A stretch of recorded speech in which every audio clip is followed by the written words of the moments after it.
Welcome to the Daily Dose of Derm podcast, your go-to podcast for all things dermatology. I'm Dr. Mohiba Tareen, a board-certified dermatologist and the founder of Tareen Dermatology. Join us as we dive into the fascinating world of skincare, beauty, dermatologic treatment, and how to enter the world of derm. Whether you're a skincare enthusiast or an aspiring medical professional, this podcast is your daily dose of knowledge and inspiration. Get ready to uncover the secrets to healthy skin and discover how to make a meaningful impact in the field.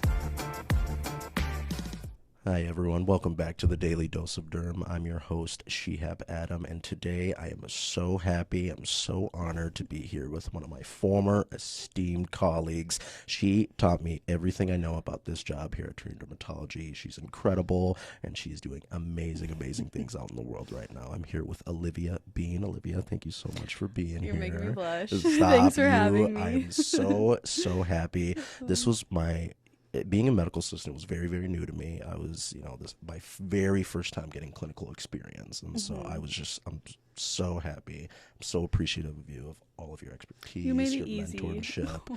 I was just so lucky to have you, as we all were. Yeah, just go ahead and just let the people know, introduce yourself, tell me about your background, where you grew up, and what you're doing now, all that. So yeah. Well, I'm Olivia. Most people call me Liv. Yes. Grew up in Burnsville, Minnesota. Went to Burnsville High School. Went to college at St. Catherine University. And then I am now at St. Catherine University in PA school. Amazing. It's so fun. Worked as a certified nursing assistant. And then when I kind of realized I wanted a little bit more of a different responsibility, there was a flyer at St. Kate's for this job. Took it right away, applied right away, and then here we are now. Amazing. So what was your role what did your role evolve into with this job when you first started? I started as a medical assistant, worked directly with Dr. Tareen right away, doing the typical medical assistant things like charting for Dr. Tareen and doing all the hands-on stuff like numbing. Quickly found a role in kind of more of the administration side too, helping with more behind the scenes, like making sure we're maximizing her schedule and helping out the boss lady Nicole with all her responsibilities. So started off in medical assistant and then worked my way up to become more of like a lead role head medical assistant for Dr. Tareen. Absolutely. So, did you know, fresh out of undergrad that you wanted to take a gap year? Did you have that expectation like, hey, I need to build my resume, before going on to grad school? Were you kind of preparing for that, before you graduated? Yeah, 100%. I was always told it's so nice to have a gap year, just to kind of take A, time for yourself, B, time to get clinical experience before going into school. I knew I wanted to take at least one. I came into this job fully expecting to be here for a year. And then I applied to PA school. First cycle, only applied to 2 schools just to kind of get my foot in the door. And by that point, I kind of knew I was going to take a second gap year. But I got waitlisted and then just loved this job so much that I stayed for a second year and then went off to school. Yeah. So overall, describe your experience as a gap year student. I mean, our experience is so unique. I mean, essentially everyone here is preparing us for our career. Tell me about over beginning. What was it starting out? Were there things you struggled with? Things that you excelled at really quickly? Tell me about it.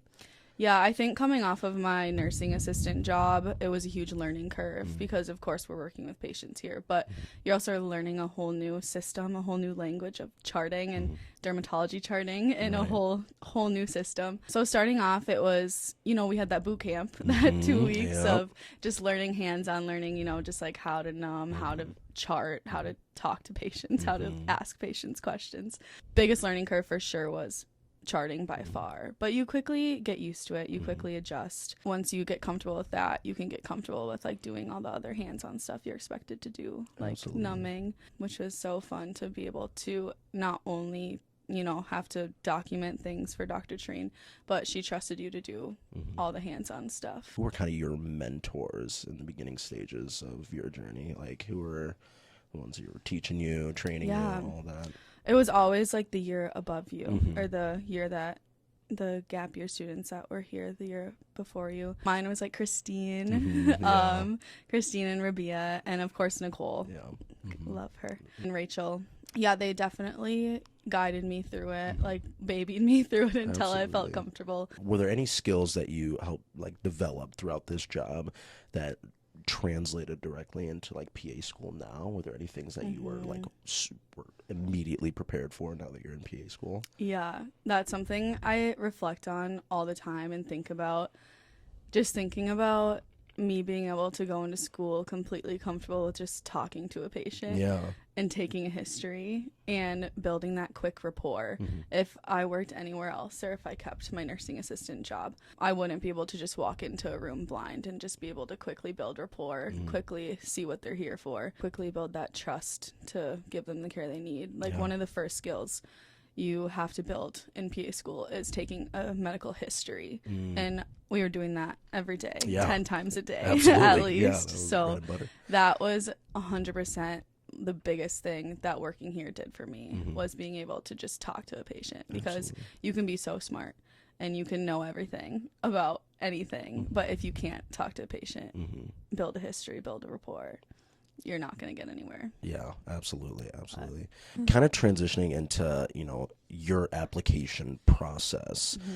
Were there any, particular pieces of advice you received as a gap year student that really stuck with you the most and kind of help you execute the application in a good way?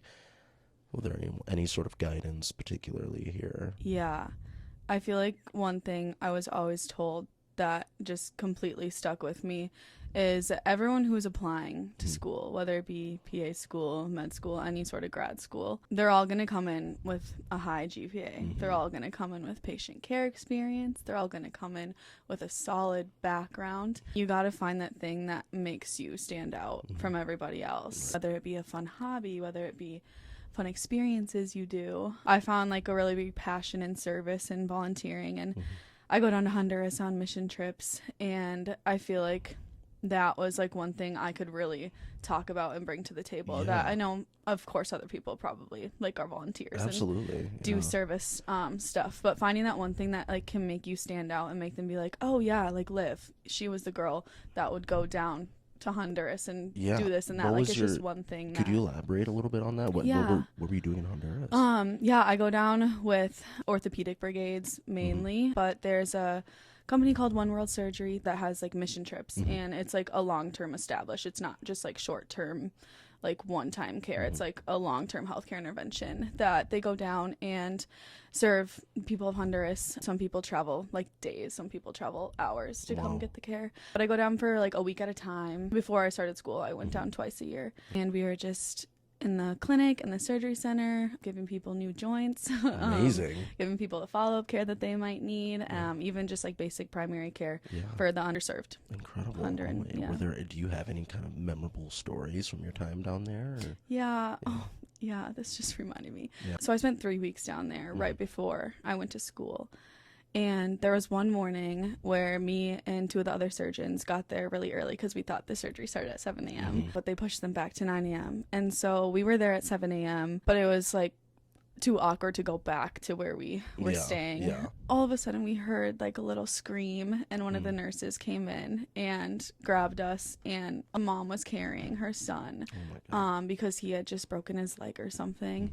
And the mother fell and the boy cracked his head open. Oh my God. And so I went to go actually like stitch it up down there. Wow. And I think that was one of the most memorable experiences, because like this mission trip is like a little faith-based, but like we weren't supposed to be there, and we were there to like help this little boy. Right. So that was like one thing that always gave you a little taste of emergency medicine. A little bit. And like right place, right time. Absolutely. Like I'm so happy we were there to like be able to help him. But yeah, absolutely. So you're now in PA school. You're in the thick of it, right? You're in school. You're doing the whole shebang now. So what is life for you right now?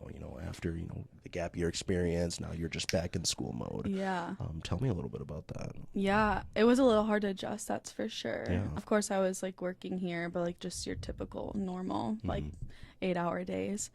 But now, instead of, on my feet all day, I'm sitting in a classroom from 8 a.m. to 5 p.m. most days. So it was a little hard to adjust and get my brain back in that school mode. Yeah. Thankfully, the first unit was dermatology there in you school. go. So you're good to go. Right. Learned so much still. So it was a hard adjustment to have to go from using different parts of my brain here, thinking on my feet a little bit more here, to sitting in a classroom textbook style all day every day. Did you really have to like reestablish your study habits again, right? I had to completely find new ones. Okay. Yeah, I had to build completely new study habits. I was, hate to admit it, the type of girl in undergrad that would last minute last minute crams.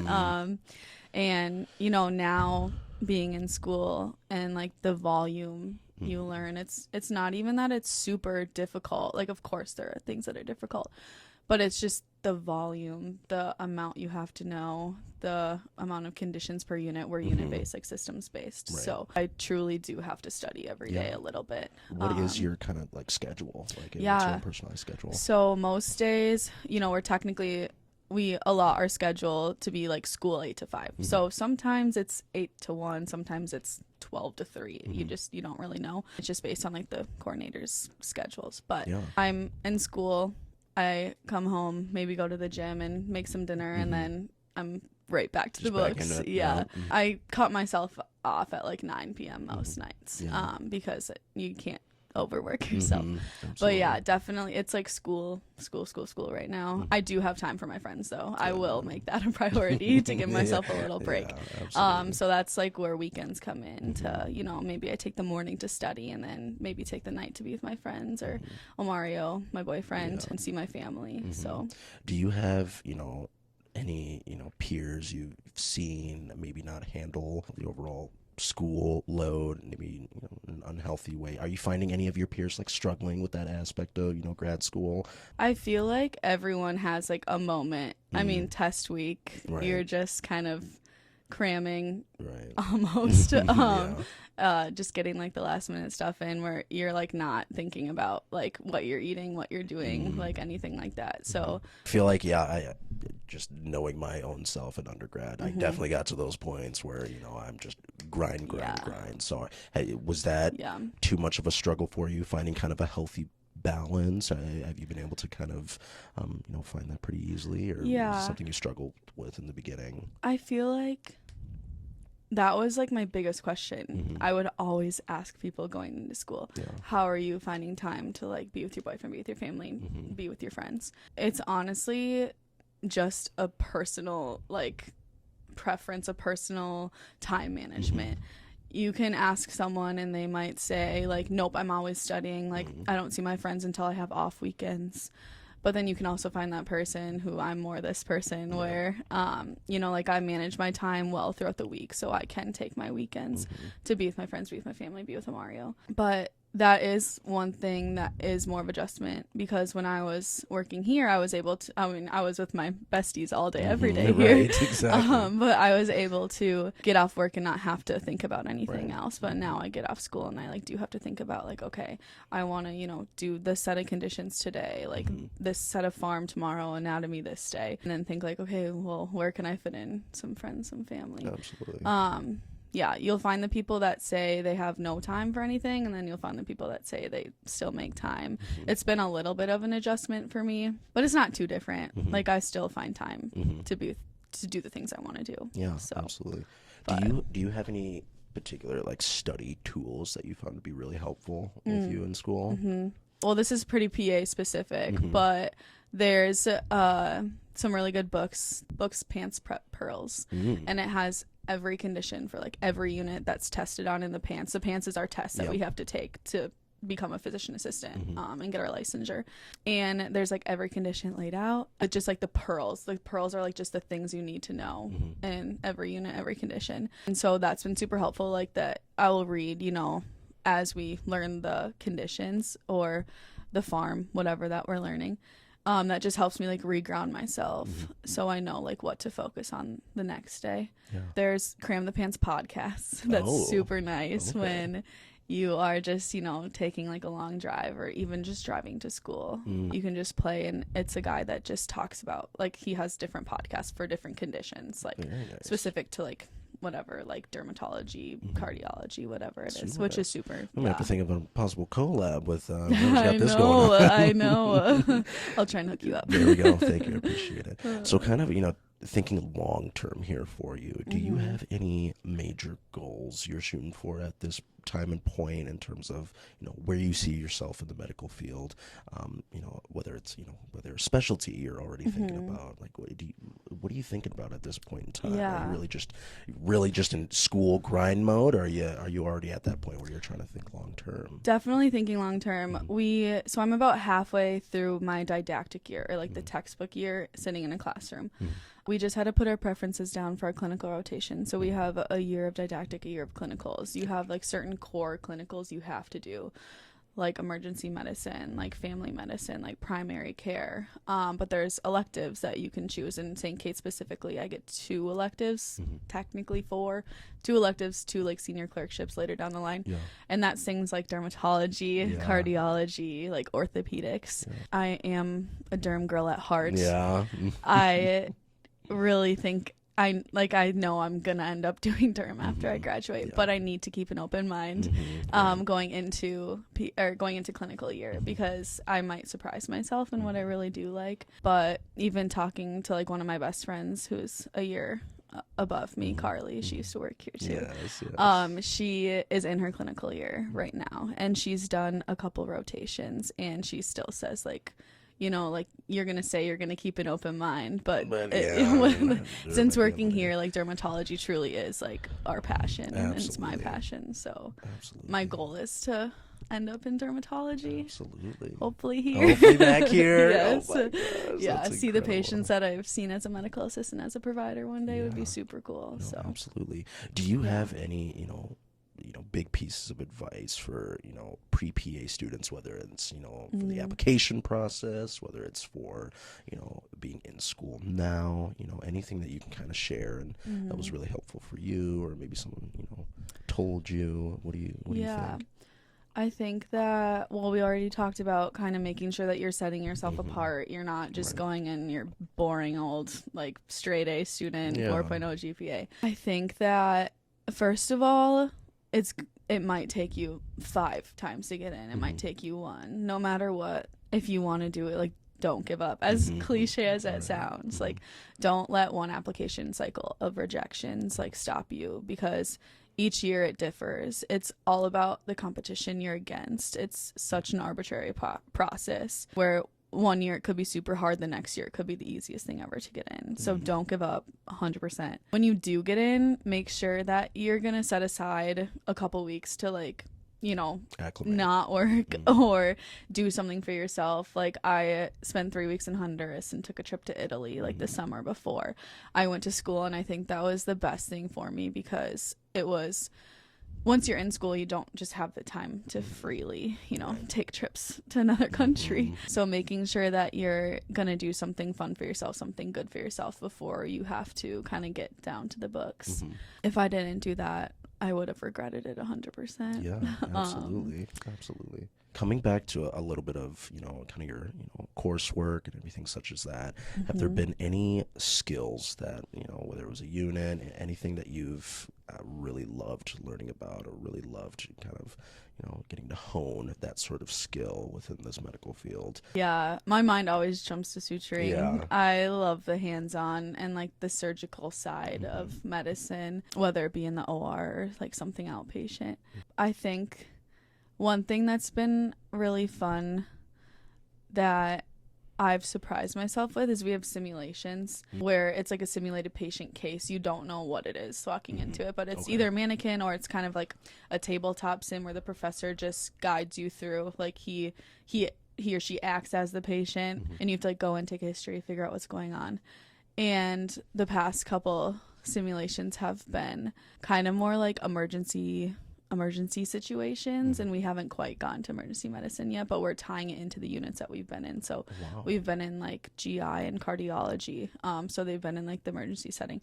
But it's been really fun to like kind of get back, because I feel like when I was here working in dermatology, like there wasn't a lot of emergent situations that you'd have to like really think on your feet, but not like life or death, think on your feet. Right. And it's been really fun in these sims, and very humbling to be in these sims and have to like think on your feet. And make the right decisions, or else your patient like crashes right in front of you. It's been really fun to like be in those situations and like realize how much you like just have to like jump in and do things and get yourself in there, whether you know you make a mistake or not. Absolutely. Whether because you had 2 really good jobs that help prepare you for PA school, were there any aspects of the medical field that you didn't really know about until you got into school, whether it was insurance codes, whether it's all the kind of the underlying aspects of medicine that not a lot of people think about going into it?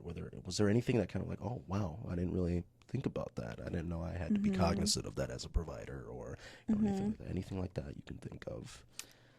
Yeah, I'm learning literally so much, but I think the one thing that's become so apparent and so interesting that of course I've thought about but never like fully thought about is like how connected everything is. Like looking back, some of the things that we've seen here like in dermatology have just been like skin manifestations of like so many other like diseases and conditions, and so it's been really fun to like get in school and see it all connect. Someone coming in with like a rash here, for example, could actually be like indicative of like they could have celiac disease, like something wrong in their stomach, or like their GI tract, and it just like presenting on the skin. That's been really fun, like to put it all together. That's super interesting. I feel like my mind's gonna be blown once I get to PA school. And think about just the different aspects of medicine. Or really even just the patients coming in, and I feel like working here, you'd see their med lists, and you're just like, okay, they're on medications, But now that I'm in school and I like come back and work here, it's one of those things too where it's like now I'm actually being cognizant of like what medications they are taking, and like I don't know, maybe they're on a medication that could give them like a more increased risk of having some sort of like skin lesion, like a skin cancer. So it's been really fun to know like the pharmacology side of things, and being able to just like really quickly actually look at medications, actually know what they're on it for, actually know what they're doing for them, and how that applies to like me as a like working here as a medical assistant, like in their treatment, and like what kind of knowing what to tell Dr. Tareen in my like quick presentation to her like before she goes in the room too. Absolutely. I want to dive a little bit deeper into your mind and kind of reminisce on some like fond memories you've had here at the clinic. Like one of my most fond memories, and I think I talked with Jackson about it before, when we took a road trip down to Faribault on that blizzard day. Oh my gosh. It was like a work trip. It was like my first work trip. Just literally all my best friends. I know. We just had a clinic day that. I know. Do you have any other like fond memories, whether it was before us, our time, or when you started out? I feel like it's always so fun when the Tareens like host things and like do things for everyone in the clinic, like the Christmas parties, or even the gap year like send off like dinner that we had that the gap year students were getting sent off to school, but then we had you guys. Yes, this is a job, but I met some of my closest friends working here, and like people that I'll literally like be talking to or like talk to forever. You're 100% invited to my wedding one day. That's yes, literally same here. I feel like we all got so close too, so it's been so fun to come to work and actually have fun with like you guys and Dr. Tareen and all her physician assistants, but then like being able to take that outside of work too, and like whether it's just like really quickly like after work going to La Casita or that Faribault day will always be like they're so generous to get us down there, and that was so much fun. The pool. Oh man, yeah. Hey, you want to go down to the pool? Yeah. It's 11 o'clock. Yes. Okay. We all just met up down at the we pool. were just acting like little kids. It was so fun. It was fun. That was such a good time. There are so many memories like that. The party. Okay, so I know I should not talk about the party. I did actually make it weird, but I think I've helped establish like an annual party bus for all of the outgoing pre-med and pre-PA students. I specifically remember because I had so never. I was the first one there. We all met at Punch Bowl Social, and Dessa was the next person that pulled up. She had her parents drop her off, and I've never met her parents before. I've never met their parents. Their first impression of me is some dude at the corner of Punch Bowl Social with a green wig on. And Dessa's like, hey, you can drop me off here with this guy. This is They're like, that's Shihab? He's zesty. And he dropped her off, and they were laughing as they drove by. Oh, that is so funny. It was so funny. Oh, I would love to see what like her parents were like actually thinking. I haven't seen them since. I haven't seen them since. Why. So that's their That's only impression of me whenever she mentions They said, me. I've seen enough. Oh, green wig guy? That's what they say. That's enough for me. Oh my God. Okay. So like obviously throughout this job, right, we make so many connections, we make so many friendships. That's so important, especially once we're all in our own established careers, once we're all established providers. Do you ever think about like, once we're all like in that, phase of our career paths, like what types of, possible collaborations we can do, or how we can actually help enrich our own knowledge in our own fields, and kind of how I'm always thinking about that. Like, obviously, when Jackson's a doctor one day, like, how will I be able to reach out to him and see, what we can do together as providers? Yeah. Like, I'm always thinking about that. I don't know. What about you? Yeah, it's so important. And I feel like that's why you make like the connections you do, you make the friendships you do, is because you can't be an expert in everything. For example, like maybe some of my classmates are going to specialize in something else. Like I'll be in derm, of course. Right. But like keeping those friendships, because you never know when one day you're going to be doing something where maybe we have a patient here that comes in to Tareen Dermatology that has like a raging rash, but it's actually maybe an underlying condition, but you need to quickly call someone in cardiology. Like, hey, tell me what you think about this. Yeah, like just being able to be like, oh, hey, Jackson, like I have a patient, like, can you get them in? And I feel like that's something that Dr. Tareen showed us, like so much of that is like how many connections like she has to, and how important it is to make sure that like you keep those like valuable like friendships and connections to like make sure the patient is getting the care that they need. Starting out here, or when I was a year into things, having to train like you guys, or like the next like cohorts that come in, the next like gap year students, I feel like we always really try to make it like such a welcoming, like it's a high stress job. It's not easy. It's not like you're just walking around all day cutting some skin and sending them off. We are on our toes all day. And that can get really stressful, and so I feel like it's really important, like as the new gap year students, I guess, like come in, to make the environment comfortable so we can all like actually connect and be friends rather than just be coworkers, and keep those connections flowing when we all go off to like our respective schools. Absolutely. We're gonna need them one day. 100%. This job would be so much different if we all didn't have them all, like we all have the same goals, right? Or we're all kind of aspiring providers and everything like that. But overall, we're all kind of like same age. We became friends so quickly, and that made absolutely all the difference with this job. 100%. And I wouldn't take it back for a second. No, me either. It's been so fun. I truly think if I worked anywhere else, I wouldn't be half as prepared for PA school as I was. Honestly, like this has been like the best thing for me. So I can't thank like you guys enough, Dr. Tareen, Bozzer enough. So it's been so good. Well, thank you so much for being here. Thank you for your love, your expertise. Oh, thanks for having me. Thank you for teaching me everything I know about this job. Oh, of course. Well, I'm Shihab Adam, and this is the Daily Dose of Derm.